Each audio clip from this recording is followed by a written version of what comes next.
Okay, and with that, I am Elliot Church. I am, as I just explained, the immediate past chair of the International Law section, and it's with the permission of Reinhard Lemke, who is the chair of the section, that I am hosting this. And thank you, Reinhard, for that opportunity.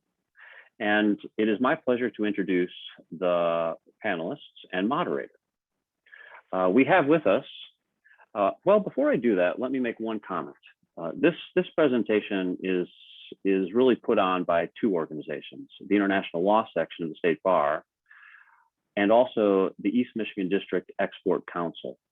That is a volunteer organization that encourages and supports exports of goods and services and serves as a source of advice for regional companies. We're happy to have their support, and I understand that EMDC has promoted this to its membership as well. So for those of you who are here from EMDEC, welcome. And then with the introduction of our panelists, let me first introduce Annie Tumajan. So Annie serves as United States Senator Debbie Stabenow's primary advisor for international trade policy.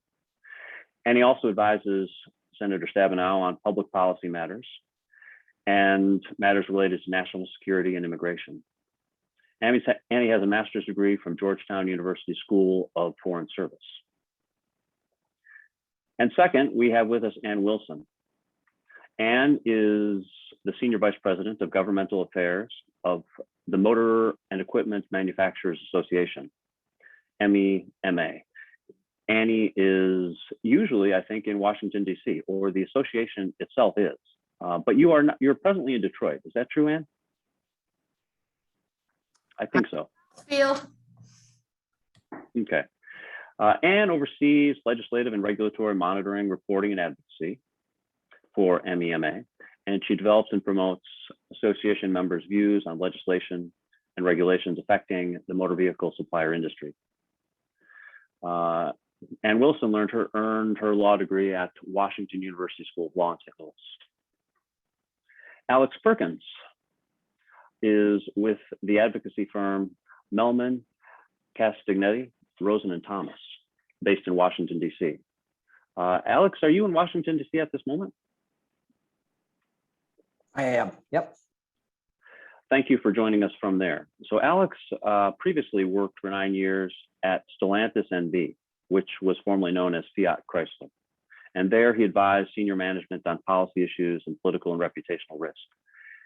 Alex is an expert in trade, customs, and supply chain issues. Next, let me introduce Paul Vandevert. Paul is the founder of Vandevert Trade Law. Paul has more than 30 years of experience as an international trade attorney, including more than 20 as in-house counsel for international trade and customs at Ford Motor Company, also Delphi Automotive Systems and General Motors. And finally, let me introduce Neil Wolke. Neil will be serving as moderator for today's discussion. Neil is a principal at Wolke International Law. He counsels importers and exporters on international transactions, related to international trade compliance issues, export controls, Foreign Corrupt Practices Act, and customs matters. Before starting Wolke International Law, Neil was senior counsel to the General Counsel's office at Chrysler, and was responsible for counseling senior management on international trade compliance, transportation, and customs matters. And with that, I will simply note that we have allocated until 1:30 for this discussion. If it comes to a close sooner, that's fine. And often these discussions run over a bit. Given that we've allocated some extra time already, we'll probably bring it to a close very consistently with its scheduled time. But I'll give you some notice before that happens. So I will probably interject around 10 minutes before the end, just to make sure the audience has time to ask questions. Conventionally in these presentations, we ask the audience to queue up their questions in the chat. And I would suggest that on this occasion too. Generally, when we moderate, the moderator then has the option of reading those questions or inviting the person who submitted those questions to articulate the question directly, which is often convenient and useful. And so, Neil, I'll leave it to you to direct us all on how we should proceed with regard to questions, but that would be my suggestion. With that, I would like to turn it over to Neil, and welcome to all who are in the audience. And we look forward to your questions and to this discussion. Thank you. Neil, please take it away. Hello, everyone. We have a very interesting program this afternoon, and we hope you'll find it interesting as well and helpful. What we think may be helpful to promoting the discussion among the panelists is to have questions posed to the panelists as we go along. And what we're going to do is we'll start off with Paul Vandervert, who will give some background to tariffs, some of the issues that have come up, and we'll see how it flows from there. With that, Paul.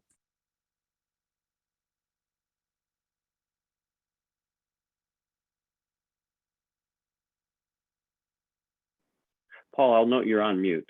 So we do see your slides, and you'll have to unmute yourself. And then if you would please start again. Okay. Thank you. I can hear you now. I was just saying, I hope this works.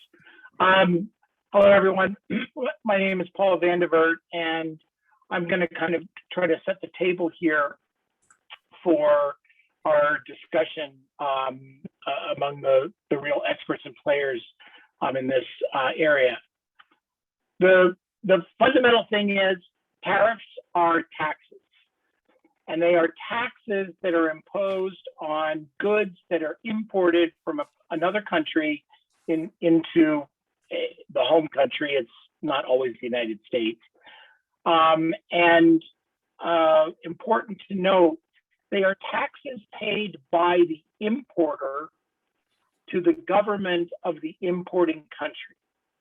So for example, when we import goods from China, the importer in the United States is the one that has to pay any duties that have been levied and assessed on the goods from China. The Chinese government or the exporters do not pay the taxes.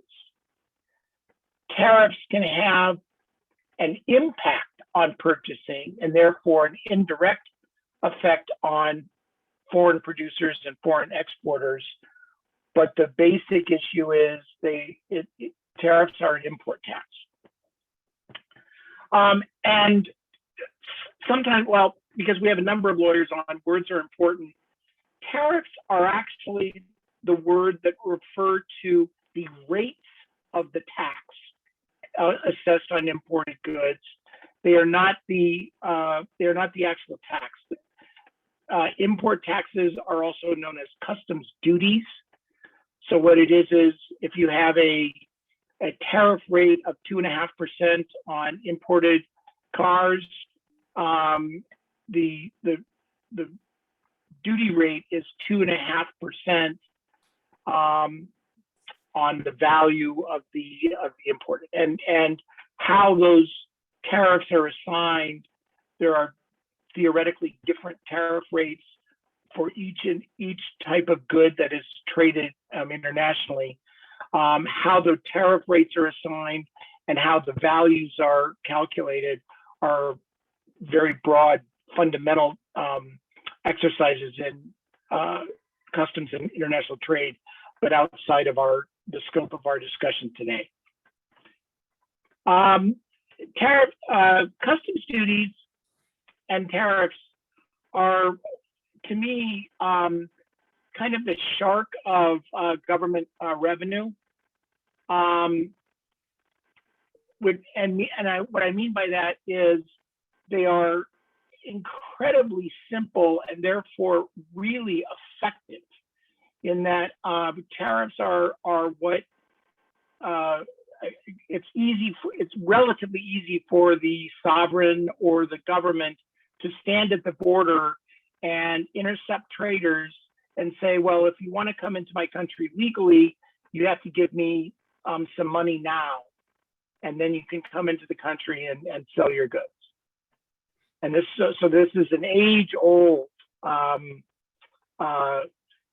method for governments to raise money. I have a thing from the Oriental Museum at the University of Chicago where there is a beer tax on imported beer, and they use a cuneiform little ceramic thing. So what this chart does is it shows also that customs duties over time, today, not as much, but over time have been very important, sometimes critical sources of revenue for governments. The chart that I'm showing you shows 5 countries. The period of time, a bit of, I guess it's inside baseball, but the period of time I chose is the period of time that the World Trade Organization has existed. And what this chart shows is the percentage of that customs duties represent of total revenue to various national governments. And what you see is the blue line at the top is India. Back in 1996, well over 30%, nearly a third of their total tax revenues came from customs duties. What I actually find interesting is the very bottom line is the United States.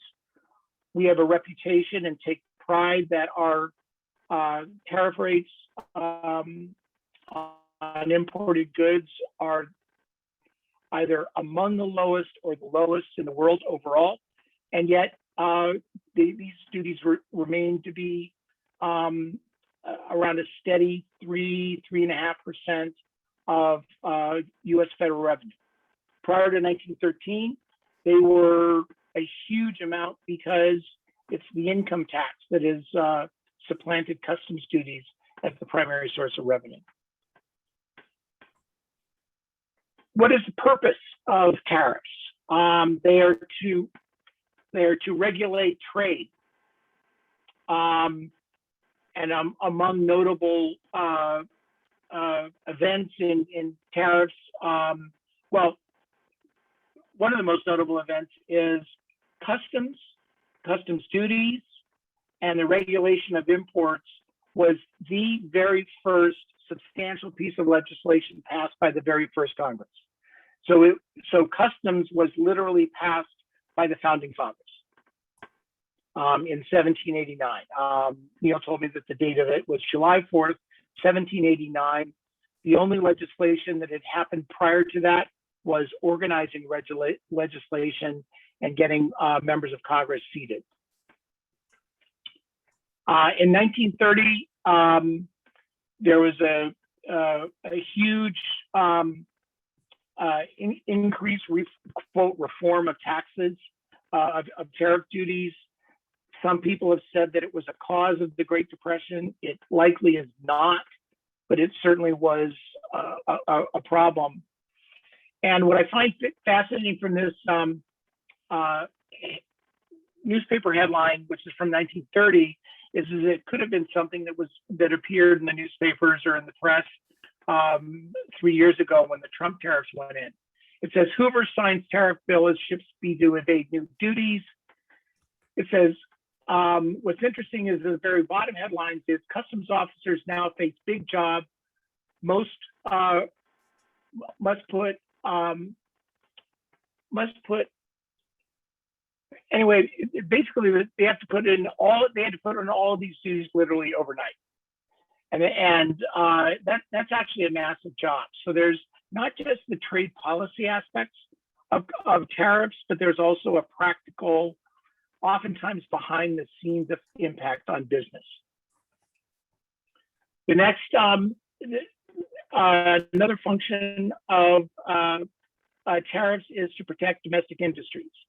Sometimes it's simply by the rate. Have a high rate of duty, it discourages people buying goods from imports, and in theory, they will turn to domestic production, assuming that it's available. The reason I put this up is while the chicken tax was actually a retaliatory tax against Europe for putting up trade barriers to chicken parts from the United States, it is a protective tariff that the U.S. Domestic automobile industry has insisted, maybe not so much very recently, but has insisted remain in place.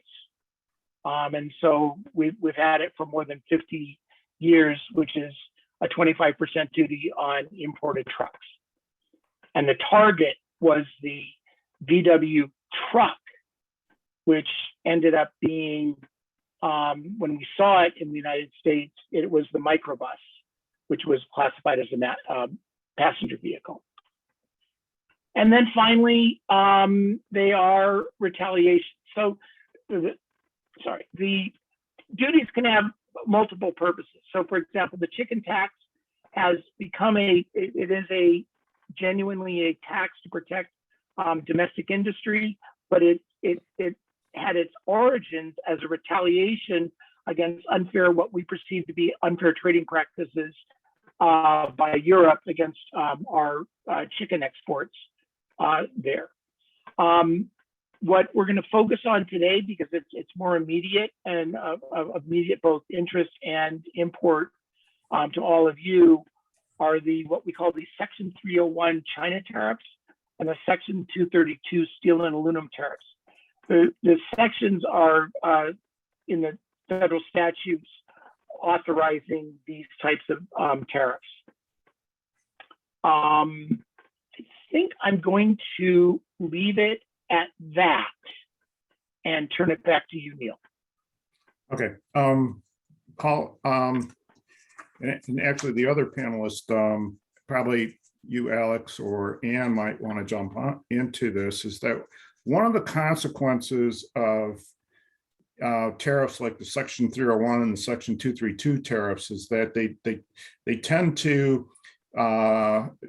be developed and implemented on a very short time frame, and it has indirect costs that aren't directly the tariff costs themselves. There are things that are disruptive to both business plans and the supply chain. For example, businesses establish pricing and profit plans typically for whatever their financial year is, whether it's a calendar year or they have some other period of time. But when they're trying to then deal with these tariffs, they have costs that haven't been included in their pricing. There's a question of how to make those adjustments. There's costs that get reflected in the upstream suppliers, as well as the indirect costs of trying to implement changes to the process of reporting these tariffs and paying them correctly with the customs service. It impacts the customs brokers who have to make significant changes to their systems. And all of this is done usually within a relatively short period of time, at least a period of time that is much shorter than what these businesses would like in order to make the changes they have to. We don't often see that as a consideration relative to implementing these types of tariffs. So they have a broader impact on the domestic business than may be recognized by the policymakers. The other side of this is, in terms of trying to implement all this on a short timetable, there are compliance issues that basically look to zero tolerance for not getting things done correctly. Our customs service has become very efficient at identifying these deficiencies with a more sophisticated electronic customs entry processing system. So as we talk about tariffs, one thing to keep in mind is it's not just the direct cost of the tariff itself, whether it's 25%, 30, or whatever. There's actually a compliance cost that comes into play, and there's the impact of the disruption to business that it probably is difficult to quantify. So, if one of our panelists, Alex or Ann, if you want to jump in and, present your comments as it relates to this, we'd be happy to hear that. Well, let me start, and then I think Alex will clean up the mess I make. So MEMA represents motor vehicle suppliers. So we represent manufacturers of components that are in light vehicles and are in commercial vehicles and in the aftermarket. And we employ more people in the manufacturing sector in the United States than any other manufacturing sector. And let's just take a look at but we also depend on a global supply chain. Our members manufacture components in Asia for the Asian market. They manufacture in Europe for the European market, et cetera. And there's no doubt about it that a lot of times goods are brought into this country for one reason or another. And part of it is because perhaps there's not enough market for something here, or perhaps there's a better opportunity to make it at a lower expense someplace else, and they ship them into the US. But one of the things that we saw happen, and I think, Neil, where I would divert a little bit from what you're talking about. So tariffs are paid by our members because they import those goods.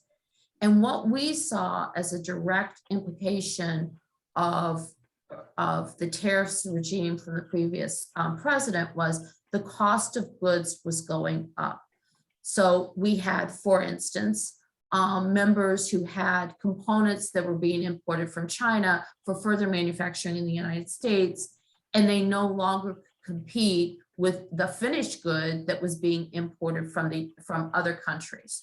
So that caused layoff of individuals, et cetera. We saw this also on steel. The cost of steel has risen and risen, and those of our member companies who are dependent on steel for manufacturing of their goods, that cost rise had a direct impact on how they could sell those goods. So for instance, one of our members had a contract to sell a steel component in Europe. Well, guess what? They could no longer compete because they are having to pay the tariff on the steel that was coming into the United States. And then when it was being exported to Europe, they no longer had a competitive price. So for us, we do not disagree significantly with either the previous president, President Trump, or President Biden's idea of reshoring jobs and building the US workforce, but it takes time. And as you mentioned, those tariffs have a very short fuse, and they have very long, very deep implications. And that's where our concern has come. And it's not just from big global members, but it's also from some of our smaller suppliers. So Alex, I know you and I have talked about this many, many times. You might want to add some more to this, my thought on this. Sure, I'm happy to go unless Ani would like to jump in. As the one representative of government, we definitely want to hear her thoughts. You go ahead, Alex. Okay, I'm going to step back for a second and sort of frame this a bit more. Paul alluded to the two types of tariffs that we're talking about specifically. One, the Section 301 tariffs on imports from China, and two, the Section 232 tariffs, which are essentially global tariffs on steel and aluminum imports.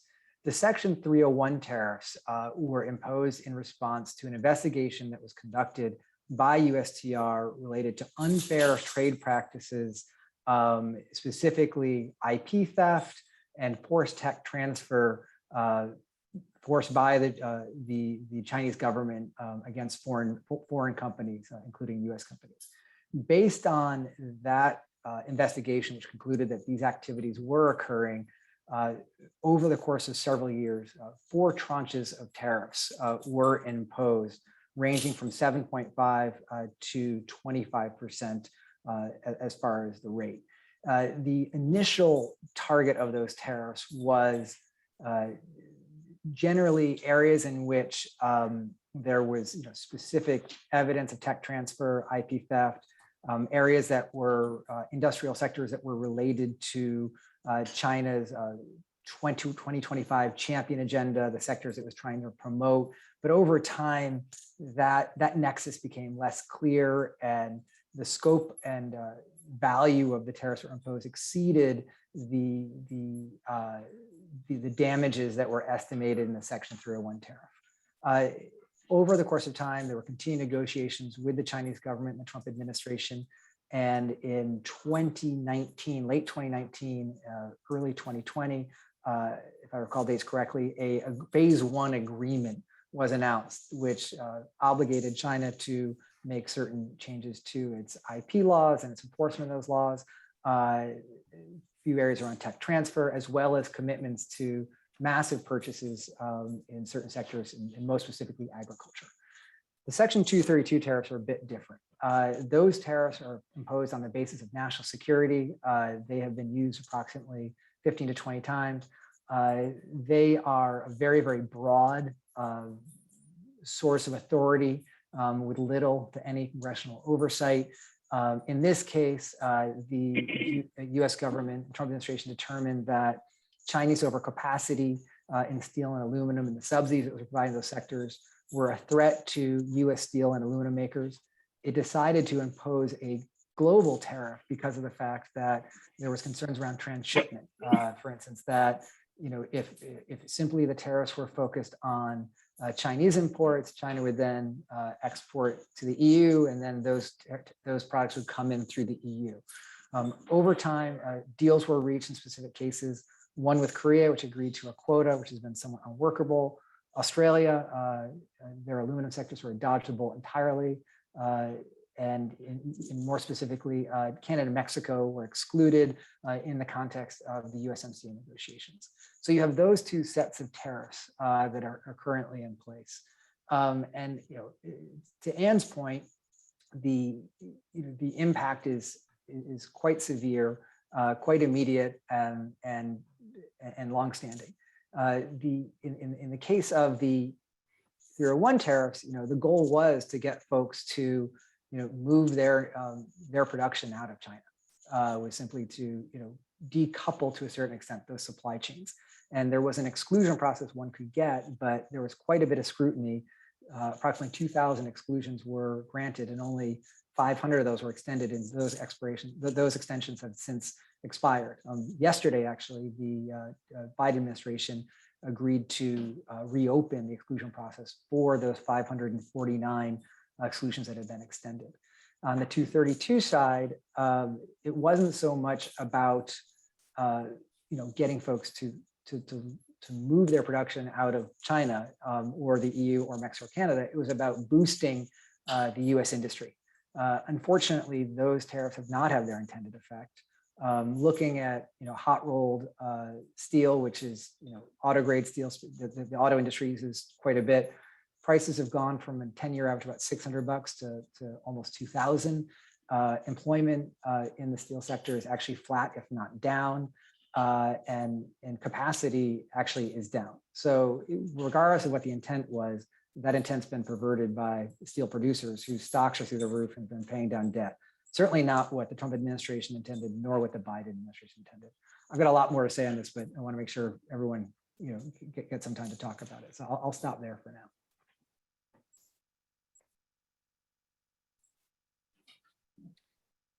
Well, thanks, Alex. That's very, very interesting. And my experience over the past is that what I've seen is the problem of imposing a tariff to try to change behavior without working with the industry that might benefit or is affected by it. The government is at a disadvantage of understanding how it's going to play out and what's necessary actually to achieve the goal they're trying to accomplish. For example, and I'm not really an expert on the steel industry, but I can imagine that if you're going to move production from China to some other location, and the goal there being the US, there needs to be a couple of things. One is the capacity to produce it. Steel, I'm not sure, has unique tooling that's required that would have to be moved from one location to another or created to do that production. But in the automotive industry, for example, parts that are made from steel are made from unique tooling that has been produced and purchased for specific volumes and located at a certain facility, and to try to move that basically overnight isn't really practical.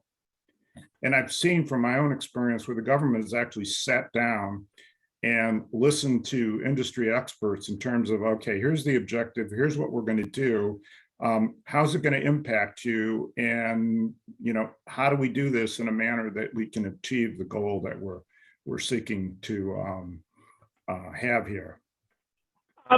If we could get Ani to comment on that, because I mean, I would like to know more about the, what is going on with government, legislators and administration, both in, coming up with the idea, we need to do something, and then, as Neil said, when there are consultations with industry. But in one sense, it seems cheap and easy for us to say, oh, they didn't get it at all. It was just terrible. That isn't true, Ani. I mean, if you could just give us some insight from your side. Well, Ani, before you comment, I'd like to make one other comment, and that is, for a very long period of time, the type of steel that was being used in the auto industry, for example, just the mills here, and we're talking like two-sided galvanized, I don't know if it was hot rolled or cold rolled, whatever it was, but the facilities, the manufacturers that actually had that technology were located offshore. The US steel industry was producing a different product. And the two-sided galvanized is basically the steel that goes into the exterior components of automobiles. The galvanization of that steel is what helps to protect it from rust. And that's why you see vehicles being driven around today that can be like 15, 20 years old, and they don't have, appear to have a whole lot of rust on them. Go ahead. Well, to comment on that, I have an almost 30-year-old car that must be galvanized with that steel, because there's very little rust on her still, thankfully. But just to not to rehash everything that Ann and Alex had mentioned. Also, Ann, very glad to see that you're in my hometown right now. But all of the concerns that you mentioned, everything that Ann and Alex brought up, in particular about the issues that the suppliers were facing, timing issues, how do you comply with something so quickly? We were also hearing a lot of those issues simultaneously. We heard it all. We heard from folks that were saying, please do this. This is so necessary. Do this right now. And we heard from industry saying, we need more time. It's impossible for us to be able to, source some other component from elsewhere, be able to do testing and evaluation. This stuff takes years to be able to, work through and add new suppliers or find a new component. And so, in the last Congress, during the Trump administration, there were some legislative efforts to try to, on the Section 232 front, I would say rein in some of those authorities, but to be honest, none of those proposals gained much traction in Congress. And Alex is smiling because I know that we talked about some of those proposals often, but I think that besides the fact that it was hard to get consensus, there was some reticence on the part of some members who didn't want to mess with what they would view as an enforcement tool. And then for other members, there were some concerns about Congress being bogged down in having to always approve things having to do with the 232 process or an exclusions process. On the 232 front, I know that there's been, as Ann mentioned, a lot of anxiety about the price of steel domestically, and we have questions about whether we're operating at total capacity or if there's room for more. I think that there's a real question right now. Definitely, we're going to need answered as we move forward, hopefully with an infrastructure plan, and we're putting more funds into our domestic industries. And one of the things that was a bit frustrating on our end over the course of these last few years is just the trouble with transparency. The previous administration was cagey with the kind of information that they would provide, the questions that we would ask about how things are going, what is the state of whatever industry that we're talking about. And I'm hopeful that we'll be able to get some more answers out of the Biden administration, as we move forward on some of this. Yeah, and one of the things I would point out from a supplier perspective, some of the steel that's imported into the US, and I know Ani is very aware of this and try to help us through this, is very high grade, high quality steel. But on the other hand, it is used in very small components. So there's not a lot of steel. So as opposed to like steel beams for buildings, or even, steel for the exterior of the motor vehicles for the panels, this will be a small amount of steel that has taken a long time to work with the steel manufacturer to get the specifics and the specifications correct.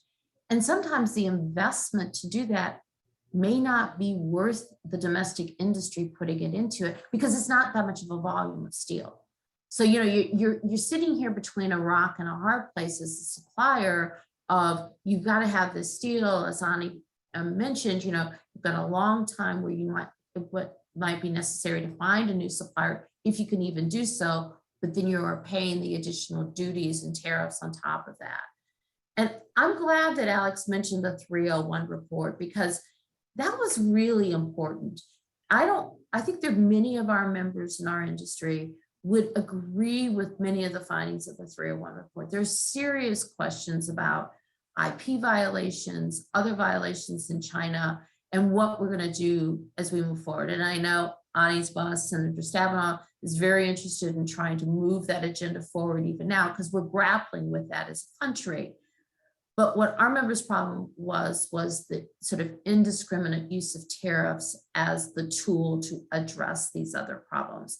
And I'm not saying that perhaps some of those tariffs would have been appropriate, but we ended up with tariffs on goods where there's very little IP involved and there's very little tech transfer involved. So I think the conclusions of the report were really important. It's the tool to get to the violations or the broad scale use of that tool to get to those violations that was really concerning. Just picking up on Anne's point, tariffs, they're a 2x4. They aren't a scalpel.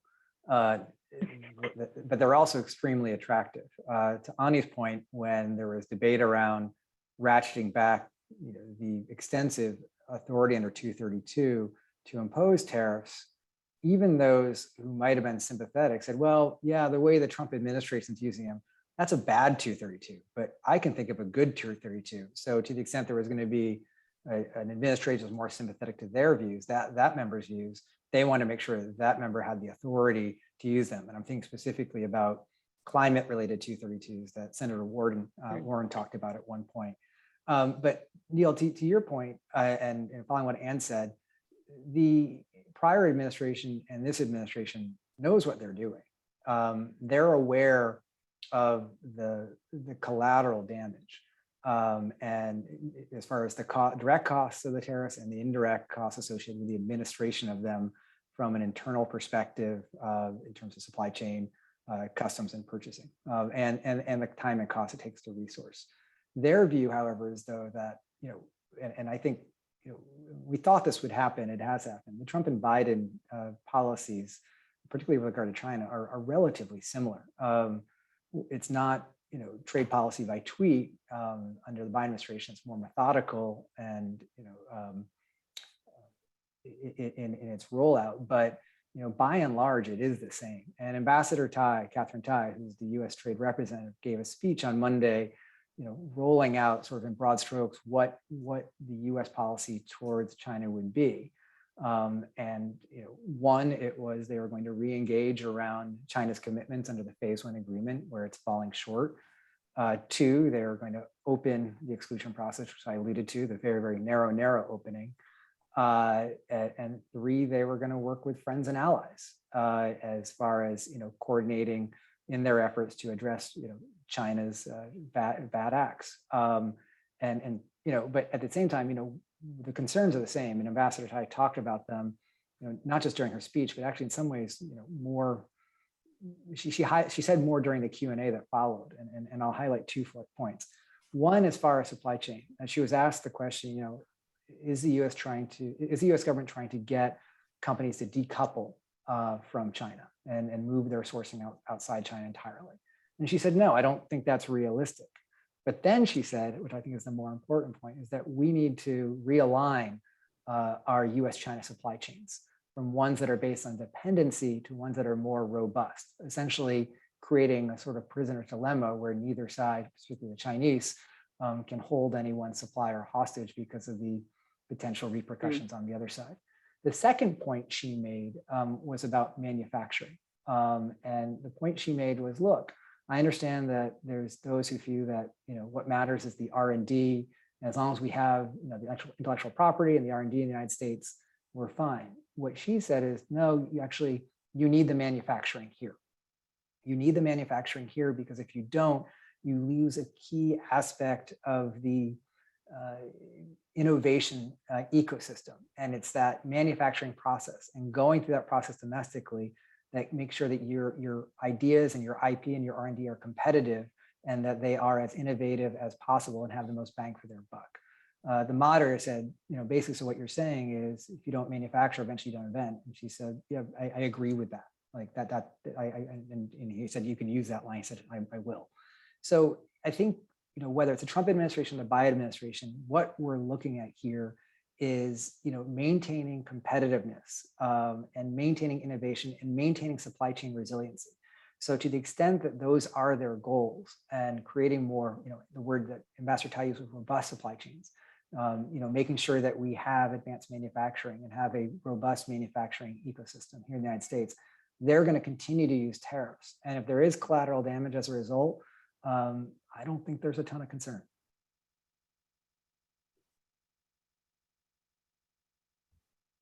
And to Alex's point about Ambassador Tai kind of talking about competitiveness, there's this very kind of whole of government administrative approach to improving U.S. competitiveness. The Senate recently, well, it feels like it was recently, but I think it was in May, they passed this very large competitiveness bill called the U.S. Innovation and Competitiveness Act, and with the intent of boosting domestic manufacturing and innovation in a whole host of industries and technologies of the future, including in the vehicle space. And I think that that legislation is currently under consideration in the House, but the piece that Ambassador Tai was pointing to is just to keep in mind for all of us, like one part of a broader, I would say, Biden administration's U.S. strategy on how to engage with China, how to engage with our allies vis-a-vis China. I think when you look at, like, for example, the Australia nuclear submarine deal, or the discussions that the United States government is having with India post those border skirmishes with China, this is kind of all, all kind of happening in tandem, and they're all related.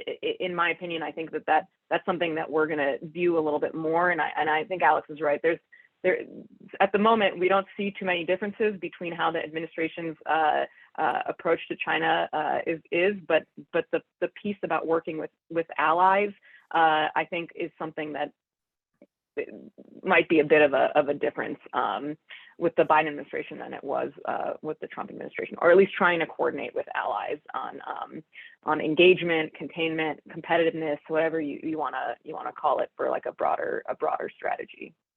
And then Ani, it also occurred to me that yes, there's that foreign policy, China, China kind of at the centerpiece of it, or prominent foreign policy, but tariffs have also, I mean, to your point, though, they're part of also the Biden domestic economic strategy. I mean, Secretary Yellen, Secretary Raimondo have also directly addressed, how tariffs are operating or affecting their space. The Biden administration seems to be largely aligned. I think you may have better insight than that, but I mean that they all seem to be approving of the tariffs, as Alex has just said, but within their direct responsibilities. or areas of responsibility. Yeah, I mean, I think that's right. They've all spoken at some point. Secretary Raimondo has spoken very favorably of the 232 tariffs, and Ambassador Tai, as Alex mentioned earlier this week, discussed how the tariffs would be staying in place. They would have this limited exclusions process for those 500 or so product exclusions that were intended to be extended. I think that in terms of these exclusions, that it's good. I'm glad that we're moving forward. I think that thinking about the near future, I think that Ambassador Tai, it sounded like she left the door open for further exclusions, but we just don't have a good sense. I think it could be that part of it could be that USTR probably has a capacity problem in their ability to administer and review product exclusion requests, but it's also possible that this could all be a part of further negotiations with China and the discussions that she said she was going to have with Chinese counterparts over the near term. And the rest of the tariffs could be, a part of that as a bargaining piece in negotiations. It's possible. Ani, that's an interesting point I hadn't thought of. In her speech, Ambassador Tai, was very broad strokes. And when the exclusions came out, the announcement yesterday, my initial reaction was 549. Are you kidding me?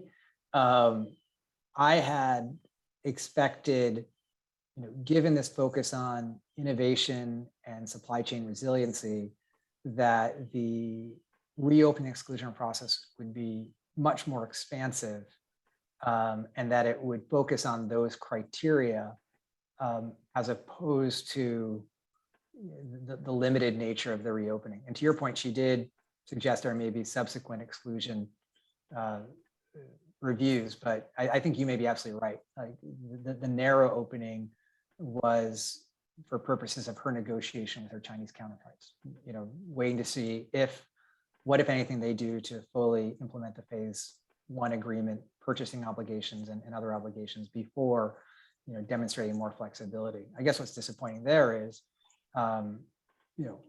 as she noted in her speech, we've brought 27 WTO cases against China, have completed negotiations with China where they've made commitments, none of which have been followed through on. So the likelihood that they're going to do more in terms of implementing phase one of the phase one deal, not especially optimistic. And if that's the case, and further exclusion opening is tied to fulfilling those commitments, domestic producers may be in a tough place, despite the fact that the product they're importing doesn't create a supply chain resiliency issue and or isn't an innovation, a challenge to domestic innovators who face unfair competition from Chinese companies that are subsidized by the Chinese government. So, go ahead, Ani. I was just going to say, to your point, Alex, about the commitments, we know that there are commitments to make agricultural purchases, but there's a whole list of other purchases that the Chinese government has committed under phase one, and we don't actually have a sense of what those purchase commitments are. Those are a confidential list. We've asked for it, haven't gotten it, it's. I think we're a bit in the dark on what exactly those purchase commitments are going to be, at what levels, what parts, what component, what is the whole breadth of the agreement, and that's something since the beginning that we're kind of unclear on. No, that's a good point. I remember when I was still with Stellantis, formerly Fiat Chrysler, we asked the question about the transportation good commitments and how they'd be monitoring them. And they said, well, let us know how things are going. As opposed to, we're expecting China to buy this much, and if they don't, here's what we're going to do. I think if you talk to most suppliers, most manufacturers of vehicle components, they would, again, support the goals of the 301 report, but the concern gets to be the use of tariffs for service. We talked about it from a domestic side. So to increase manufacturing here in the United States, and I see there's a question about, a big push to increase supply chain capacity in the US. And I think what we've seen, unfortunately, over the last 4 or 5 years, and which might change, but we haven't seen anything really get over the finish line, is there are other things that we need to do domestically to increase domestic manufacturing. There's a lack of workforce, there's training, there's R&D, the list is very, very long and significant. And without that sort of domestic agenda and filling that out to its completeness, using tariffs as a use to bring manufacturing back into the US is going to have limited utility. So we're still seeing, we are seeing suppliers move away from China.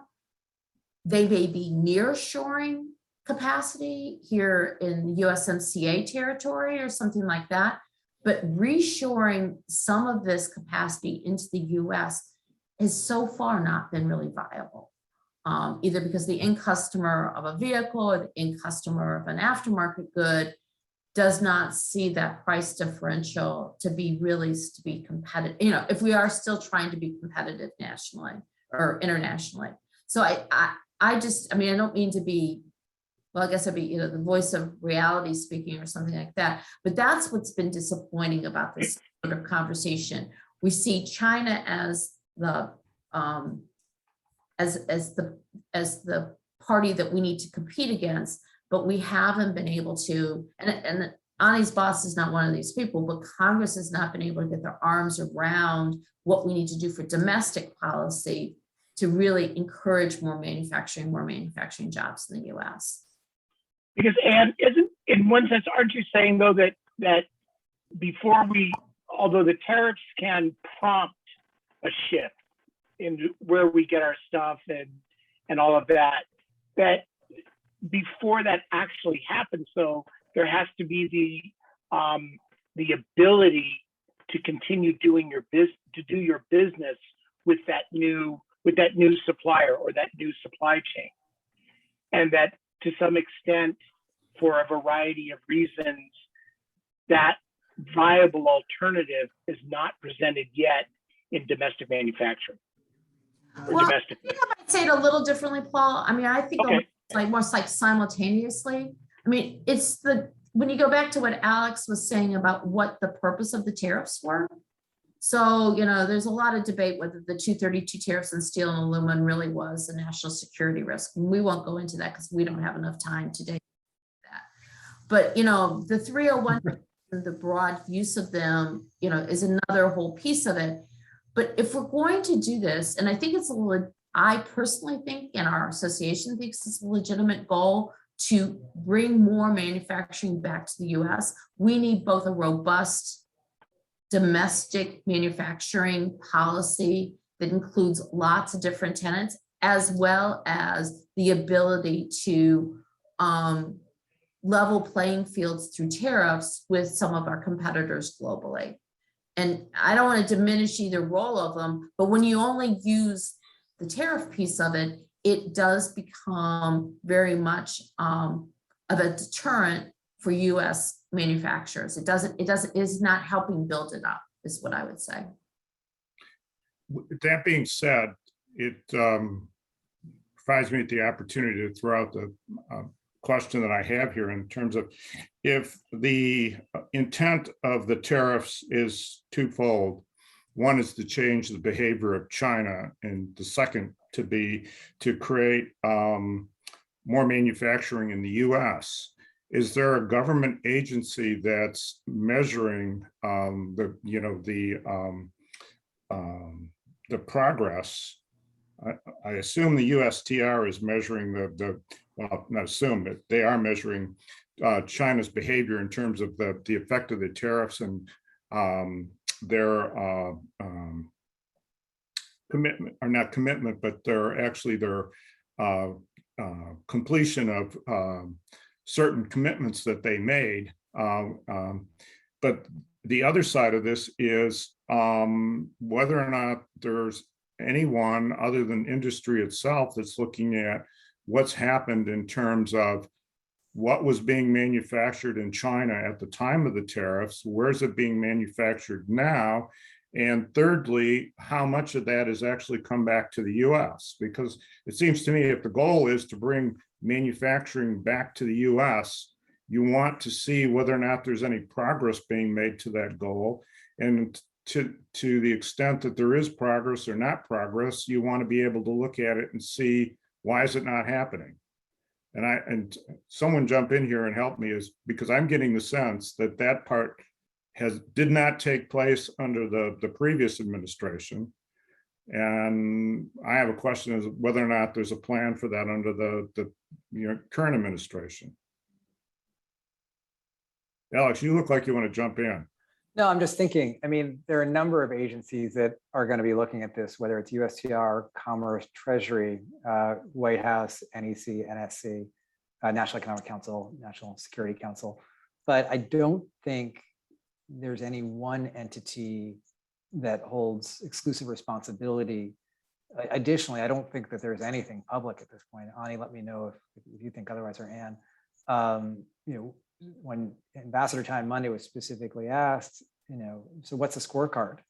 Did China meet its phase one commitments? And she was extremely guarded. Her, I think, response, I recall her correctly, was, well, we need to talk to the Chinese to better understand what they think they did in terms of meeting their commitments before we share our understanding of the data.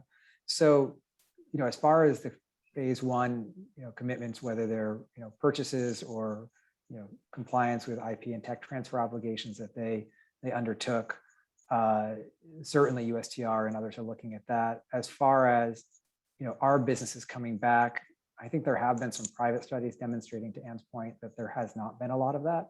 What you've seen is outshoring out of China into other Asian markets, as well as into Mexico, for instance. And actually, I think that may have been one of the reasons for the Trump administration Section 301 currency case against Vietnam, to disincentivize folks from going there by the threat of additional tariffs on goods coming out of Vietnam. That case was subsequently dropped after the investigation determined they were not manipulating their currency. But I don't know of any entity in particular that is looking at this holistically. I think it's more of an interagency effort. Ani, Ann, do you guys have any different recollection or understanding? No, I think that's right. I think Alex is right. This is definitely something that's going to be, and already is, an interagency effort. Now although I want to make sure also we get to, there are several questions in the chat that I'm seeing, but picking up on just most recent point, the first question is, so interesting that the question was put, does our engagement with allies include a, quote, uniform tariff strategy? Which I think you've said there really isn't, in that all the agencies aren't necessarily coming together, or any one agency. I would say looking at all the tariffs that are being imposed and whether or not they affect each other or anything like that. I mean, it's sort of like it's more rifle shot issues. Go ahead, Alex. No, I thought the question was more about, are we coordinating with the EU and other markets in terms of imposing tariffs on China? But maybe I misunderstood. No, Yeah. that sounds more right. That's also how I interpreted the question. I'm not sure where we are currently on how we're coordinating with, with the EU, for example. I mean, we are coordinating with the EU. In some cases regarding China, I think they just had a EU-US Tech Council in a meeting in Pittsburgh, and I think one of the outcomes at that meeting was going to be, how the US and EU might work together with countering some of China's policies. Interestingly, I think something that we'll see down the line with our allies is that, with Europe in particular, just because we see we're seeing this interaction as it relates to China. The U.S. and EU still have some issues that they need to work with. You know, at present, we one of these things is, you know, on 232s, just going back to 232s. Frankly, I think the only smell of movement on that is that the Europeans are pressing very hard to get those tariffs lifted, and the U.S. and the Europeans are in intensive discussions this fall to see if they could come up with an agreement to come up with some sort of alternatives to those 232 tariffs. So it is going to be interesting to see how, you know, those issues might play out and how they will broadly work together when it comes to some of these joint issues that they've been having with the Chinese. It was funny in the remarks on Monday, Ambassador Tai talked about the resolution of the Boeing Airbus case this spring, when just prior to the time the president, I think, was in Europe. And for those who don't know, the Boeing Airbus case is a long-standing, you know, WTO case between the U.S. and EU over allegations of unfair subsidies to Airbus, which is partially state-owned in Europe, and Boeing here in the United States. And when she talked about that, she said, "Look, you know, we have our disagreements, but you know, we can use those current disagreements to build trust and get through them to focus on our common issues, which are not each other, but are China." And I thought that was an interesting way of putting it. And in many ways, I think that the resolution of that, the settlement of that matter, was a down payment on further cooperation between the US and EU on China-related issues. And shortly thereafter, you saw joint sanctions imposed against Chinese entities relating to assistance and aid to the forced labor of Uyghurs in the Xinjiang region. She talked about the 232 tariffs in the same vein, that, you know, conversations are continuing in an effort to resolve those. She views this discussion, this agreement, as an opportunity to build further trust, and frankly, to focus on what is the real issue, which is Chinese overcapacity in the steel and aluminum sector. And she actually went into great detail about that overcapacity, citing, I think, if I recall correctly, the fact that in 1 month, China makes more steel than the US does in a year.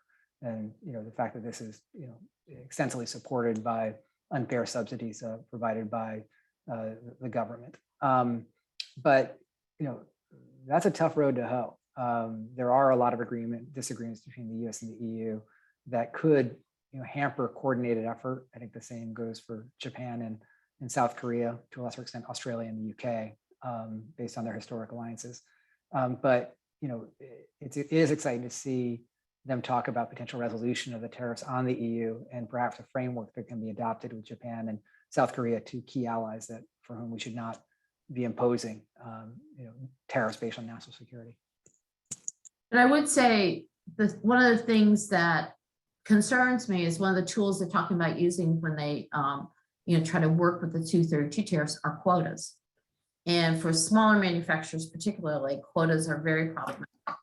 And they are something that, you know, administrations have liked to turn to, but they get very difficult for our smaller manufacturers, especially in these times of supply chain crises, to really actually, you know, manage their way through it. It takes an enormous amount of resources, and it actually takes financial resources that some of our folks just don't have. So that's what we're kind of watching out for in this whole 232 discussion with the EU, is if tariffs become part and parcel of how they play onto this. I mean, tariffs, I'm sorry, quotas, then it could be potentially very problematic for our members. And for those who don't know, tariff rate quotas are basically a certain volume of a product can come in, you know, at the applicable tariff rate. But if you go beyond that quota rate, then the 232 level tariff would apply. In the case of steel, it would be 25, aluminum 10%. Some of my clients are concerned about this as well. They feel like there's a real need to take some steam out of the kettle, so to speak, and get more steel and aluminum volume in the United States to increase capacity lower prices, which are at all-time highs. And frankly, there are real capacity concerns. We have clients who have been told that by steel producers, they will not necessarily be able to meet their orders next year, which could lead to shutdowns akin to what we're seeing in the auto industry because of the chip shortage, and more inflationary pressure, which I think is problematic. And I think there is a real concern that the tariff rate quota won't necessarily take that steam out of the kettle, and that it may, while it's an improvement over the status quo, it's not a long-term solution. And ideally, if they do go that route, it will be interim. Also, I just wanted to jump in, at least for the quotas on Korean steel, it's an absolute quota. So what happens is that you're allowed to import steel at without the 232 tariff up to a specific volume. And then after that, steel imports from Korea are prohibited. You can't for love or money, no matter what rate you're willing to pay, you can't get it. So that's even in that specific example. I don't know whether all the 232 quotas are absolute quotas, but at least for Korea, it's an absolute quota. Yeah, and to put in technical terms, that's been a hot mess. You have OEMs reaching out to Korean steel producers, getting verbal commitments, and then the steel producer comes back and says, "Sorry, I've used up my allocation that was provided to me by the Steel Industry Association," and so you're just out of luck. Yeah, and I'll just follow up on that. I have a client, and what they have found out is that allocation by the Korean Steel Association, they're not paying attention to specific groupings of steel, because actually the Korean quota is very complicated, and tariff headings of steel have been grouped and an individual quota assigned each group. The Korean Steel Association is doing an allocation on all steel production and exports into the United States, regardless of type of steel or tariff code. And the concerns about an absolute quota have been relayed to USTR and Commerce by a whole host of folks, and hopefully as they're talking to the EU, they're aware that that is not a viable solution, short-term or long-term, certainly. Yeah, another issue with the absolute quotas is when they're administered by customs, it's basically a first come, first serve approach, and you have imports lining up at the border waiting to file entries, and the quota often will close before most of the entries get filed, and then you have these goods that have to be sent somewhere else. It's disruptive. We have a couple of questions from the audience that may have been answered. One of them has to do with, I think, measurement of, we've been talking about the impact of tariffs on imports, but the question is anyone looking at the impact of tariffs in terms of retaliation by trading partners on goods that are being exported from the US to other parts of the world?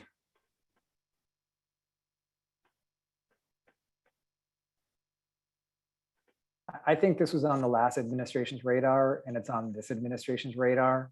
But again, I think this is viewed as a collateral cost associated with a broader policy that has higher priority. Ambassador Tai talks about a worker-centered, inclusive trade agenda, and what I understand that to mean, looking at her remarks or speeches, is that their trade agenda, and it may not be the trade agenda that folks are used to, but it's an extension of Build Back Better.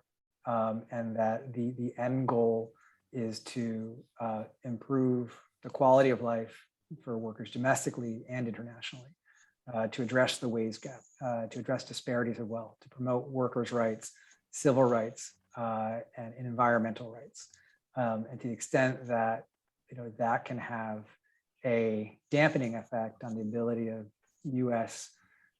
Goods and services providers to export in the short term, that is a necessary cost associated with this more important objective. But I'd be curious to hear what Anne and Ani think.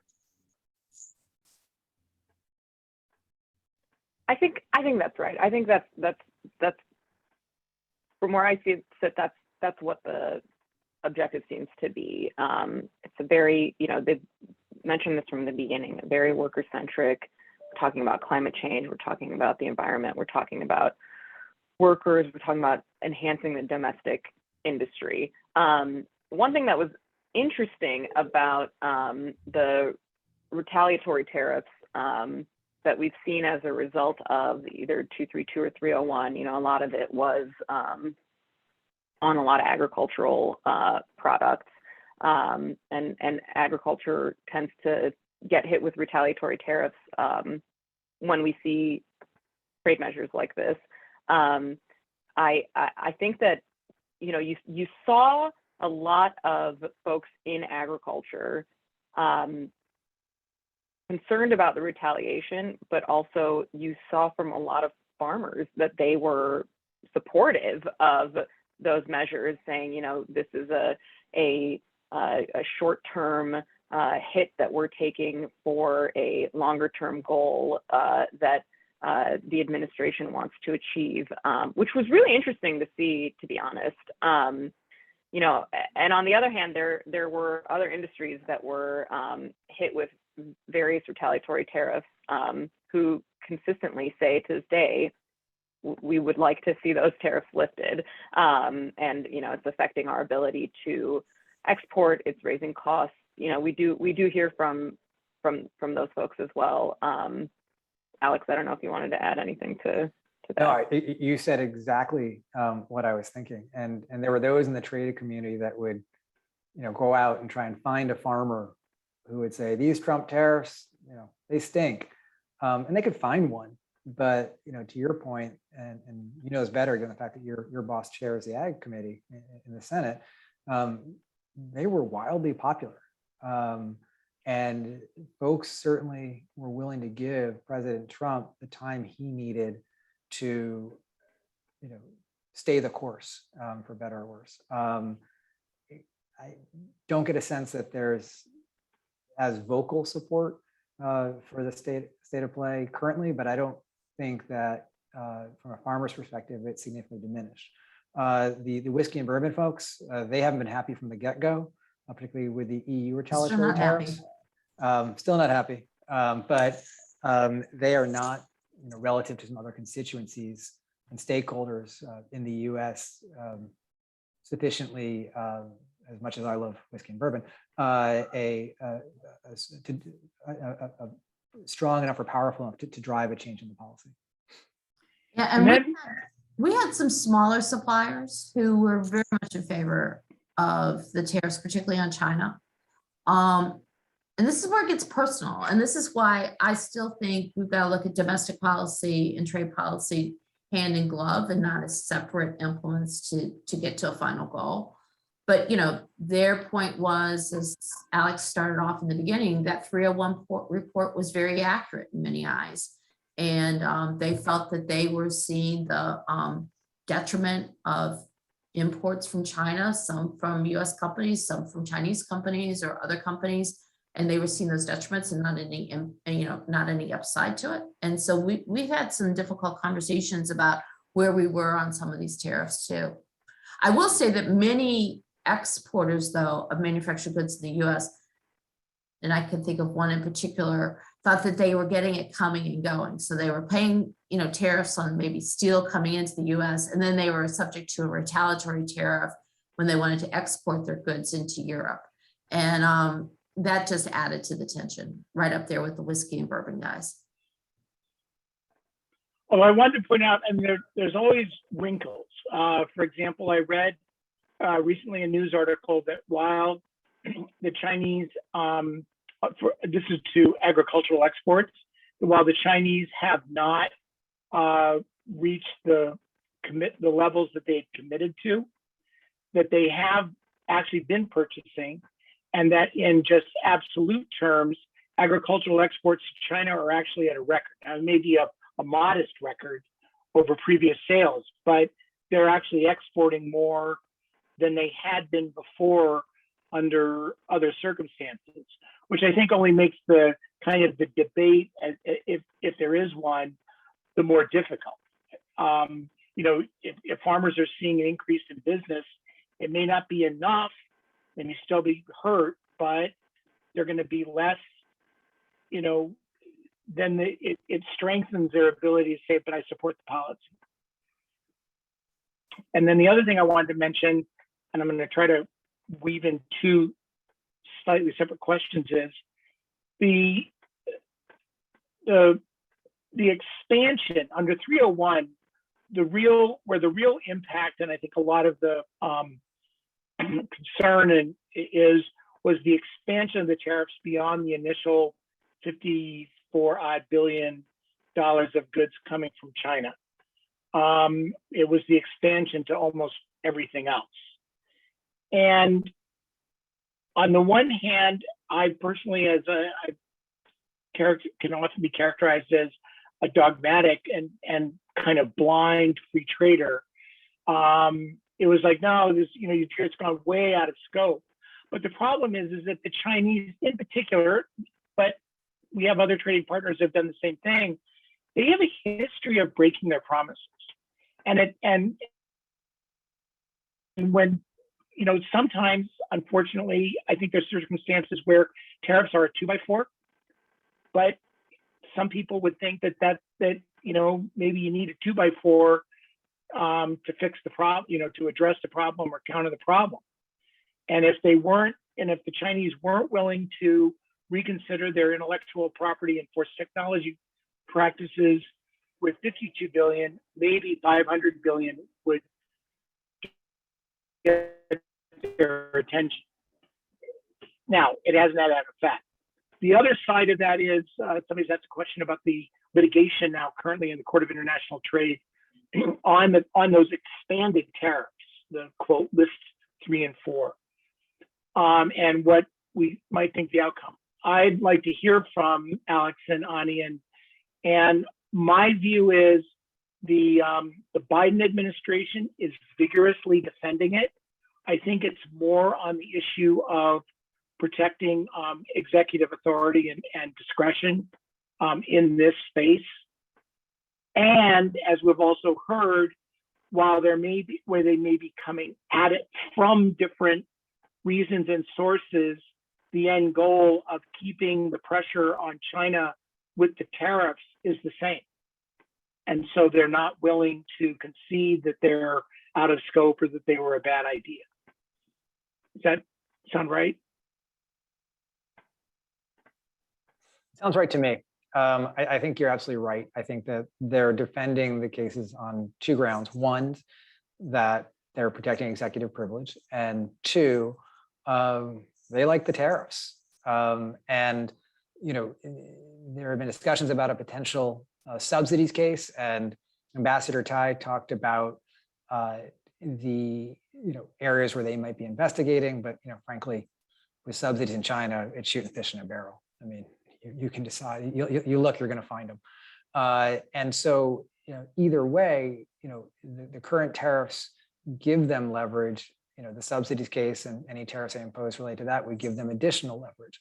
But going back to the original reason for 3 and 4, you're absolutely right. It didn't get their attention.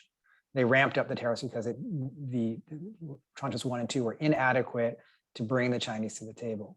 Now, the phase 1 deal didn't address all the problems, and Ambassador Tai talked about that in her speech.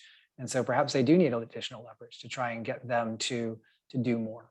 But as far as the outcome of the case and the persuasiveness of those arguments, I'll leave that to the lawyers.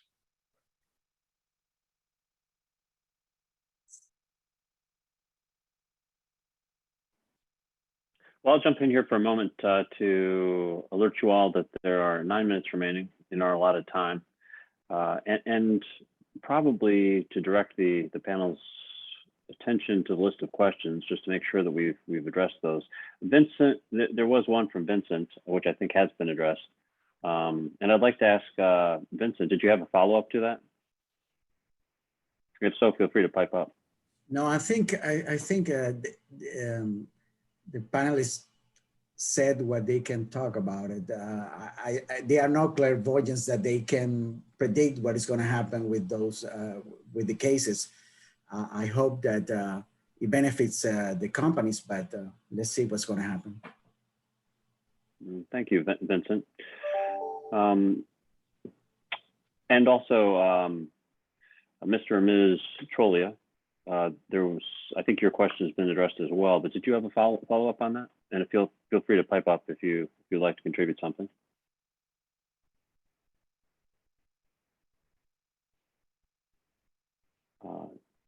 So not hearing anything, we'll move on. And so there was a question that was posed earlier concerning supply chain capacity in the Americas. And I think that Ann Wilson, you addressed that. And is any more discussion warranted on that point? Actually, Elliot, I wanted to, yes, I do, for Ann and actually for all three of them, which is there, is it a, I guess, the way I would interpret this question is it viable or reasonable to think that our free trade agreement relationships could be one way that, I mean, it still doesn't address the domestic issue, but that utilizing free trade agreements and sort of trying to direct the supply chain to those countries, does that, you know, answer the question, or is it just not a thing? I mean, if you look at from the perspective of my members on the supply chain crisis, let's just take semiconductors, for instance. I think there's need, again, for a domestic supply of semiconductors, probably not sufficient to meet everyone's needs, but a domestic supply of it. And we need to get on with that and move that forward because it takes a while.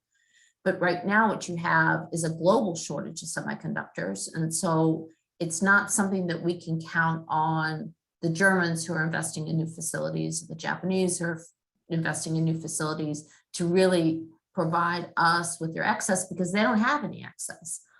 So they're suffering the same piece. I do think, you know, when you look at the price of steel and the availability of steel, tariffs have a lot to do with it. It's not the only problem, but it's part of it. And the problem of ports, you know, the trade imbalance is part of that whole issue, but we've got domestic issues we need to deal with too. Domestic infrastructure issues, domestic freight issues, whether it's truck freight or rail freight. So unfortunately, trade agreements in and of themselves, I'm not sure would get us exactly where we need to be. They're a tool, but they've got to be in there with a number of other tools to sort of address these supply chain issues. And it's Ani, I saw you unmute. Yeah.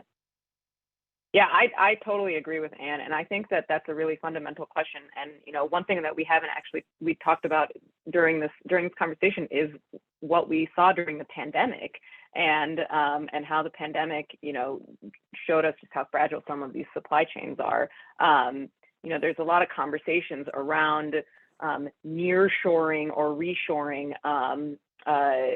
for certain industries, and frankly, there are a number of instances where you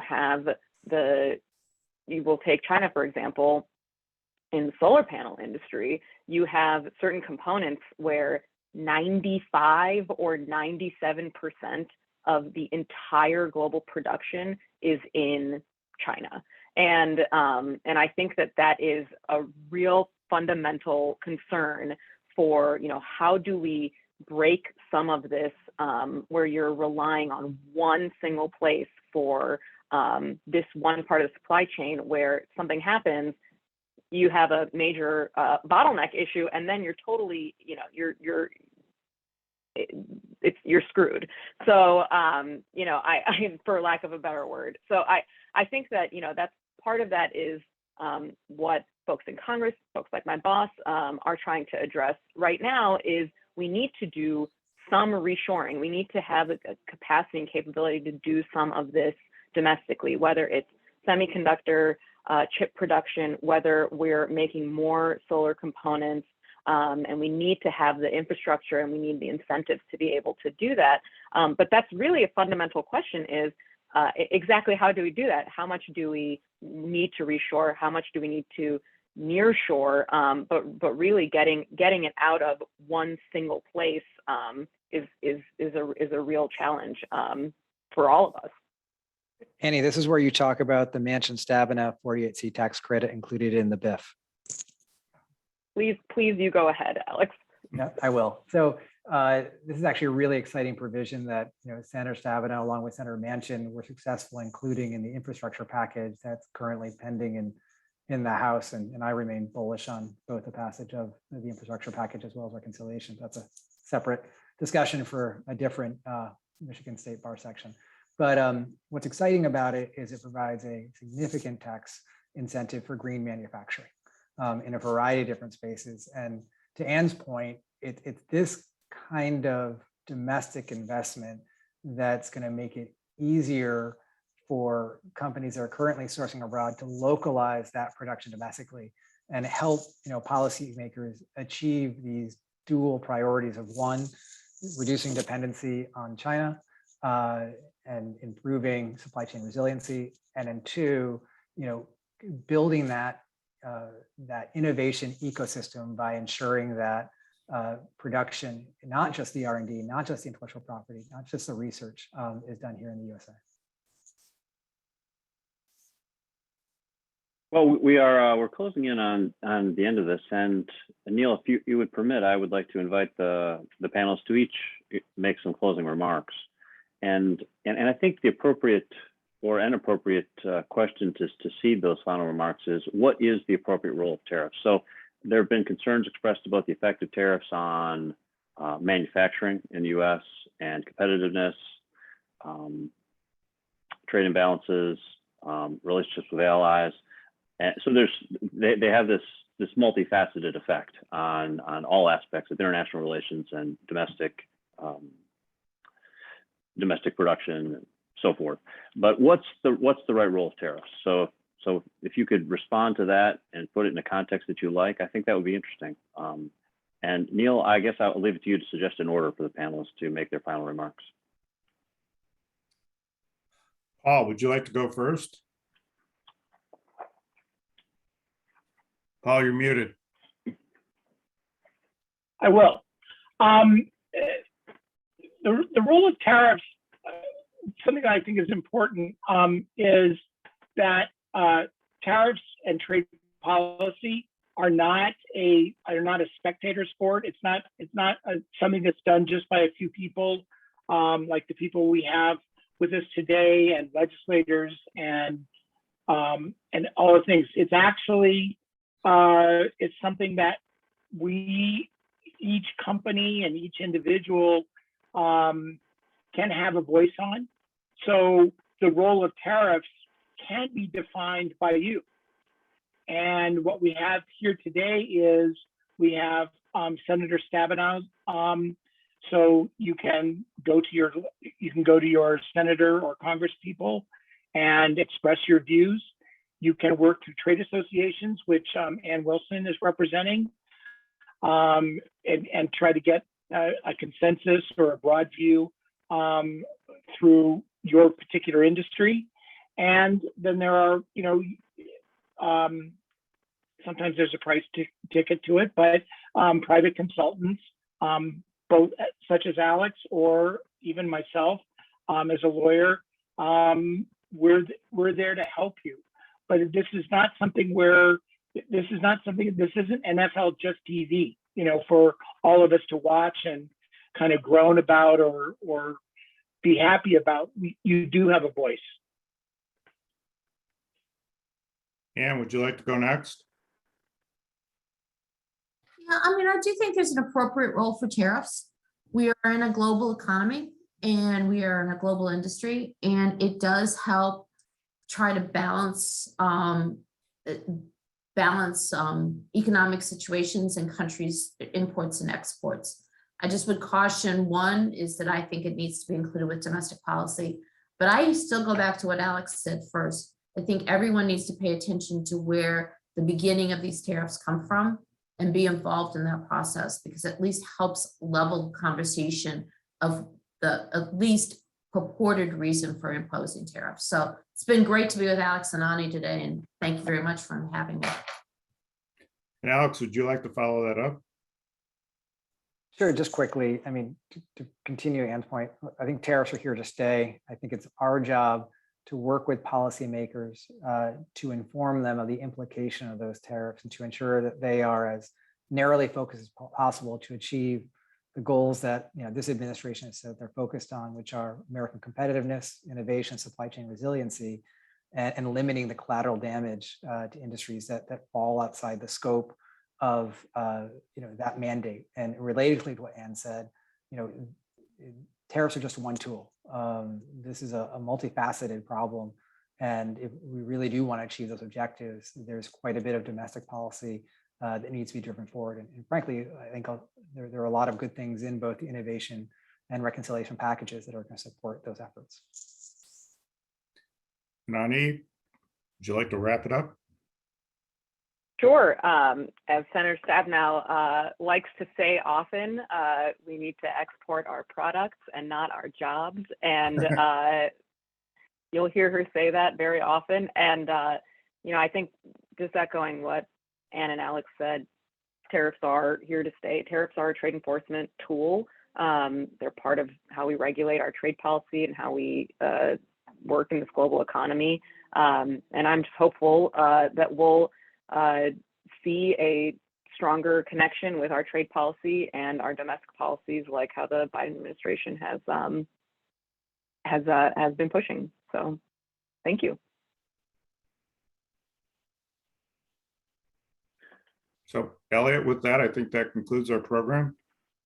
Well, thank you all for participating in that very well-informed discussion. I was impressed at the breadth of everyone's knowledge and the number of related areas that are relevant to the conversation, and for bringing that all in. It's not a simple issue, and as is very evident from this discussion. So thanks to all, and thanks to our audience. Thanks for the questions, and we look forward to seeing you all again soon.